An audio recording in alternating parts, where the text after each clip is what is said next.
Good morning friends, আবার একটি ব্লগে তোমাদের সবাইকে স্বাগত জানিয়ে ব্লগটা শুরু করছি। সকাল 5টা থেকে ঘুম থেকে উঠলাম। ঘুম থেকে উঠেই দেখো এখনও কিন্তু বাসি কাপড় জামা ছাড়িনি।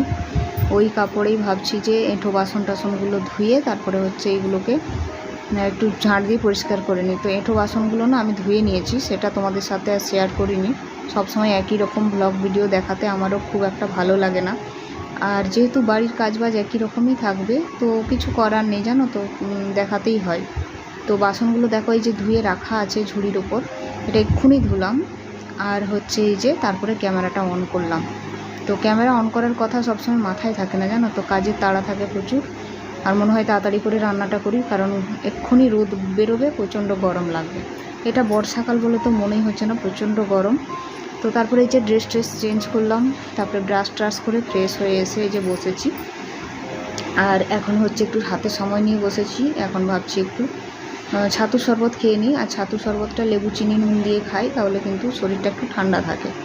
আর আমার এই প্রেগনেন্সি অবস্থায় শরীর ঠান্ডা রাখাটা খুবই দরকার।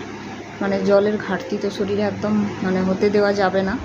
কিন্তু কি করব বলো, যে গরম যা পড়েছে, কাজও না করলেও নয়।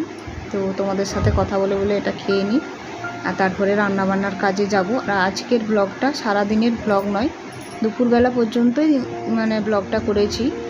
প্রচণ্ড গরম ছিল, মাঝখানে কারেন্ট 25 বার ধরে যাচ্ছে আসছে। কি বলবো, যে একটু কারেন্টটা চলে গেলেই ঘামে সঙ্গে সঙ্গে ভিজে যাচ্ছে। সেটা আবার শরীরের পক্ষে খুব খারাপ হয়ে যাচ্ছে।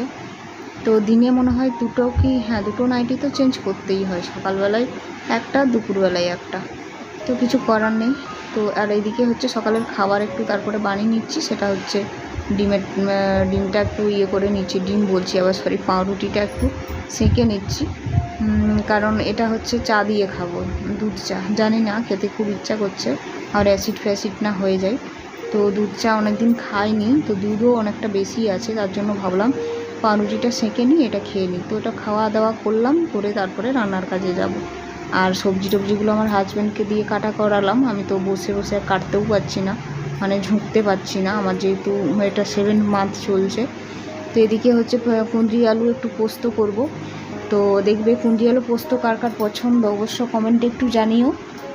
আমার কিন্তু খুব ভালো লাগে, একদম মাখা মাখা করে করলে খুব ভালো লাগে। আর এদিকে ভাতটাও দেখো বসিয়ে দিয়েছি। আর এই যে পোস্তটা হচ্ছে। আর ঝিঙে আলু পোস্ত বলো, কুঁদরি আলু পোস্ত বলো, এগুলো কিন্তু খুব টেস্টফুল হয়। বিশেষ করে নিরামিষ দিনে তুমি যদি করে খাও, এর থেকে আর অন্য কিছু লাগবে না। তো এই যে দেখো মাখা মাখা করে করেছিলাম, খুব সুন্দর টেস্ট হয়েছিল, জানো তো। তো যাই হোক, তারপরে এই যে ঘরটা একটু ঝাঁট দিয়ে নেব, পরিষ্কার করে নেব, আর স্নানটা করতে যাব। কারণ একদম ঘামে পুরো ভিজে গেছি, জানো তো, রান্নাবান্না করে। বাইরেটা তো এমনিতেই টিনের চাল, ওখানে হচ্ছে যে সবসময় গরম লাগে, প্রচণ্ড গরম লাগে। তো ওই অবস্থায় রান্নাবান্না করে আর প্রচণ্ড শরীরটা আর ভাল লাগছে না, একদম টানছে না। তো ভাবলাম যে না, একদম ঝাঁটটা দিয়ে আর এখন ঠান্ডা ঠান্ডা জলটাও থাকবে, তাহলে স্নানটা করে নেবো। আর আমি তো পাম্পের জল তো চালানোর সময় স্নান না করলে ঠান্ডা জল পাওয়া যায় না, ওরা যখন চালাবে তখনই স্নানটা করতে হয়। তো সেটা একটু কষ্টকর, অনেকটা বেলা হয়ে যায়। অবেলায় স্নান করলে আমার এই অবস্থায় শরীরটা আরও খারাপ করবে। তো তার জন্য সকাল সকাল স্নানটা করে নিলে আমার ঠান্ডা ঠান্ডা শরীরটাও ঠান্ডা থাকবে।